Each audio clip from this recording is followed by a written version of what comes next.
સુરત જિલ્લામાં બેફામ ગતિએ દોડતા વાહનો નિર્દોષ લોકોનો ભોગ લઈ રહ્યા છે।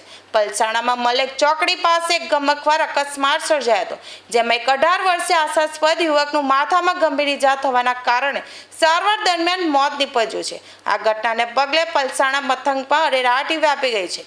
મળતી માહિતી મુજબ પલસાણામાં રહેતો 18 વર્ષીય વિકાસ રમેશભાઈ હળપતિ પોતાની મોટરસાયકલ લઈને મલેક ચોકડી પાસેથી પસાર થઈ રહ્યો હતો। આ દરમિયાન કોઈ અજાણ્યા વાહને તેની બાઇકને જોરદાર ટક્કર મારી હતી। અકસ્માત એટલો ભયાનક હતો કે વિકાસને માથાના ભાગે ગંભીર ઈજાઓ પહોંચી હતી।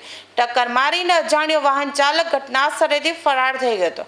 અકસ્માત બાદ ઈજાગ્રસ્ત યુવકને તાત્કાલિક પ્રાથમિક સારવાર માટે પલસાણાની હોસ્પિટલમાં ખસેડવામાં આવ્યો હતો। જો કે માથાની ઈજા અત્યંત ગંભીર હોવાથી તેને વધુ સારવાર માટે સુરતની નવી સિવિલ હોસ્પિટલ ખાતે રિફર કરવામાં આવ્યો હતો। સુરત સિવિલ હોસ્પિટલમાં ટૂંકી સારવાર બાદ આ યુવાને અંતિમ શ્વાસ લીધા હતા।